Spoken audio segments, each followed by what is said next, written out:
Bismillahirrahmanirrahim. Assalamualaikum warahmatullahi wabarakatuh.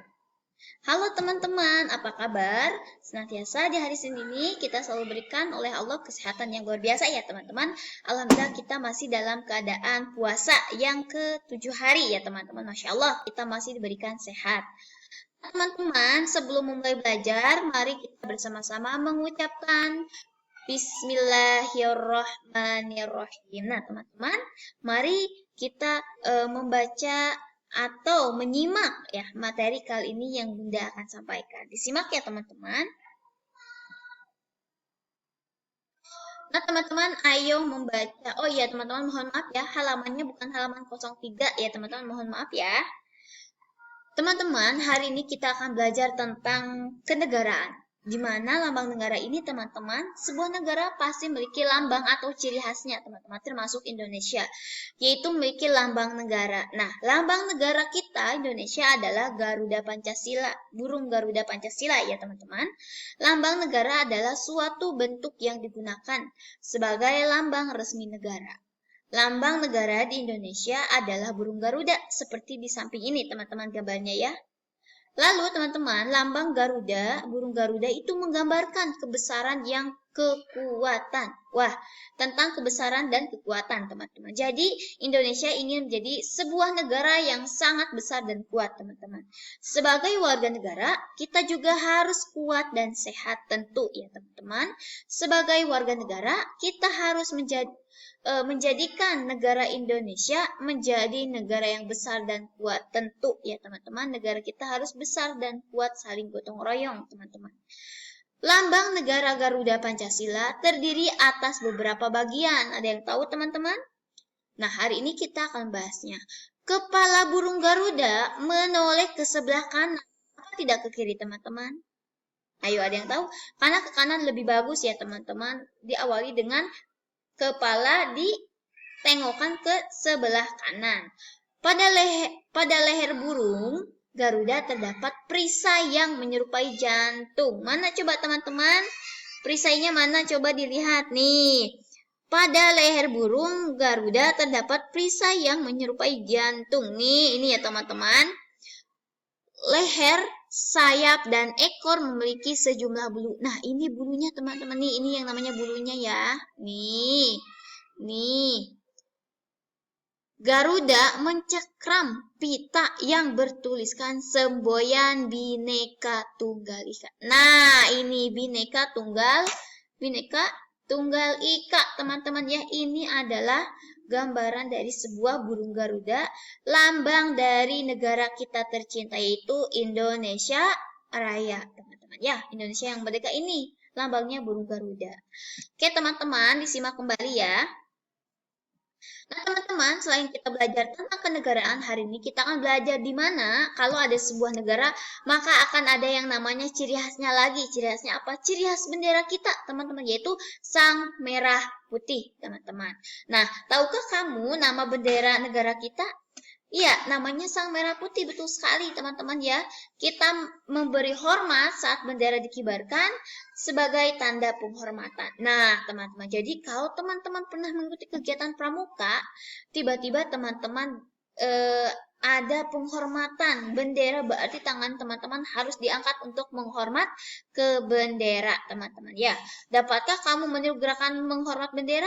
Teman-teman pasti tentu selalu menghormati ya, selalu menggerakkan hormat bendera. Kenapa? Dengan cara apa? Saat teman-teman berada di sekolah ataupun teman-teman mengikuti upacara kemerdekaan. Biasanya digelar serempak, teman-teman. Saat apa?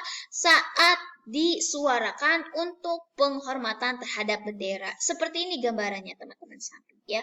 Seperti ini. Teman-teman, selain tentang bendera ya, kita akan belajar lagi teman-teman ya, gimana dapatkah kamu meniru gerakan menghormat bendera? Pasti jawabannya teman-teman sudah biasa, sudah bisa ya. Saat teman-teman upacara pagi misalnya di sekolah ataupun upacara kemerdekaan HUT RI misalnya, teman-teman pasti akan ada yang namanya menggerakkan atau menghormat terhadap bendera. Cobalah bersama teman-teman atau ya Atau teman-teman coba bersama ayah bunda di rumah boleh. Lalu tentukan terlebih dahulu teman yang bertugas memberi aba-aba. Nah, teman-teman, sebenarnya ini biasanya dilakukan di sekolah ya. Ada yang membaca doa, lalu ada yang baca Pancasila, ada yang menjadi MC ya teman-teman. Lalu ada jadi apa lagi? Ada yang memberikan Pancasila dan ada 3 orang pengibar. Pengibar bendera merah putih. Pasti teman-teman sering melihatnya ya di TV ataupun langsung. Perhatikan posisi tangan. Ini ada Udin ya teman-teman sedang menghormat bendera. Cobalah jiplak tepi lurus tangan Udin nih, jiplak, coba teman-teman ikutin. Lalu tangan Udin digeser, maka akan diperoleh hasil jiplakannya yang disebut sudut. Nah, dari sebuah hormatan akan menjadi sebuah sudut, teman-teman. Tahukah kamu apa arti sudut? Ada yang tahu arti sudut itu apa? Ya, kita bahas ya. Nah, teman-teman, ayo mengamati. Ini adalah gerakan pertama. Pertama, seperti ini, hormat, gerak ya. Hormat, gerak. Kedua, hormat, gerak. Lalu, hormat, gerak.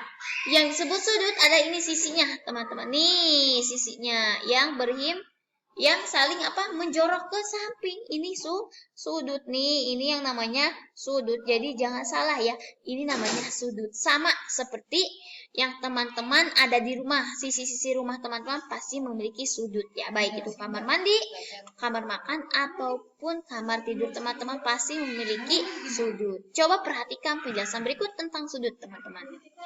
Gambar di samping disebut sudut. Nah, seperti tadi ini gambaran sudut dari seorang Udin yang sedang melakukan penghormatan. Coba dilihat gambar di samping disebut sudut. Yang ini garis AB, yang ini teman-teman ini yang namanya garis AB. Dan garis AC ini disebut kaki sudut, teman-teman. Tidak mungkin sudut tidak memiliki kaki, namanya juga sudut, teman-teman. Jadi ini adalah antara kaki AB dan kaki AC itu saling bersinkron, saling berhubungan dengan satu dan satu ya teman-teman. Maka titik A-nya disebut sudut. Kenapa?